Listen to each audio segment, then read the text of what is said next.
નમસ્કાર, હું દીપલ. આપ જોઈ રહ્યા છો ગાંધીનગરની સૌપ્રથમ web news channel live Gandhinagar. તો આવો નિહાળીએ આજનું જીવતું ધબકતું ગાંધીનગર લાઈવ ગાંધીનગરની નજરે. બીએપીએસ સ્વામિનારાયણ સંસ્થાના 15,666 બાળકો અને બાલિકાઓએ સત્સંગ દીક્ષા ગ્રંથના 315 સંસ્કૃત શ્લોકોના મુખપાઠ સાથે સર્જ્યો અનોખો ઇતિહાસ. બીએપીએસ સ્વામિનારાયણ સંસ્થાના અમદાવાદ શહેરના કુલ 1500 બાળકો અને બાલિકાઓએ સંસ્કૃત શ્લોકો મુખપાઠ કરી પુરાણોની પરંપરાને જીવંત કરી બતાવી. મારું નામ સારંગ નિમેશ કુમાર ચૌહાણ છે. મારે સત્સંગ દીક્ષાથી એટલા બધા બેનિફિટ થયા. ધારો કે એક 86 નંબરનો શ્લોક બોલું. શંભુ યમ પ્રત્યહંકાર્ય ગૃહ સભા ગૃહસ્થિતૈ કર્તવ્યમ વદનમ ગોષ્ઠી શાસ્ત્ર પાઠાદિતત્ર છે. આ શ્લોકથી અમારા ઘરમાં બહુ પ્રશ્નો થતા હતા. એનું નિરાકરણ કરીને ઘર સભા ચાલુ થઈ. ઘર સભાથી બધા પ્રશ્નો દૂર થવા લાગ્યા અને મારે આવી રીતે सत्संगमय जीवन पसार થયું. जय स्वामीनारायण. मेरा नाम वंशी केतन साटोडिया है.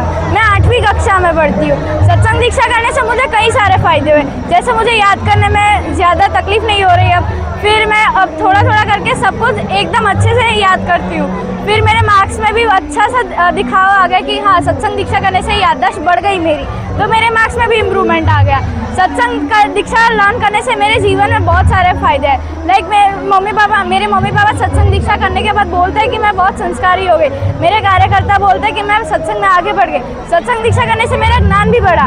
और मुझे सत्संग 3 साल से प्रमुख स्वामी महाराज शताब्दी महोत्सव में मुझे सत्संग हुआ था, पर मोहन स्वामी महाराज की कृपा से मैं सत्संग दीक्षा भी करती हूँ, सभा भी चलाती हूँ और सत्संग में भी आ गई हूँ. जय स्वामीनारायण. મારું નામ સુહાગ ચૌહાણ અને મારા પુત્રનું નામ છે મેઘાંશ ચૌહાણ. એ પોતે 8મામાં અભ્યાસ કરે છે. 7મામાં અભ્યાસ કરતો હતો ત્યાં સુધી એને 70% જેવું એનું એવરેજ રિઝલ્ટ રહેતું હતું.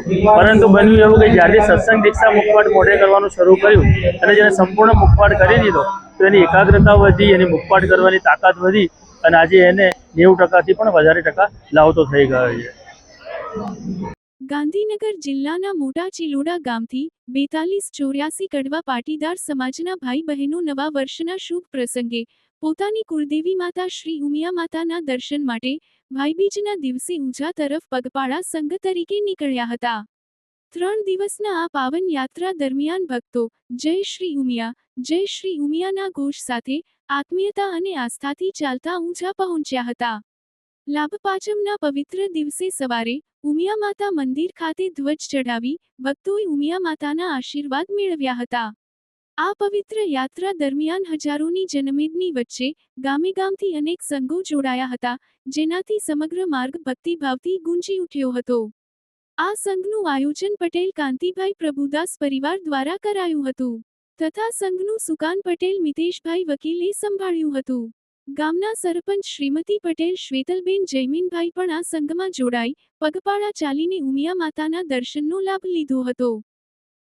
તો દર્શક મિત્રો, આપે અનુભવ્યો ગાંધીનગરનો ધબકાર. આપની આસપાસ બનતી આવી જ ઘટનાઓની જાણકારી અમારા સુધી પહોંચાડવા માટે સ્ક્રીન પર દર્શાવેલ નંબર પર વોટ્સએપ દ્વારા અથવા ઈમેલ આઈડી પર મેલ કરીને આપ અમારો સંપર્ક કરી શકો છો. ધન્યવાદ.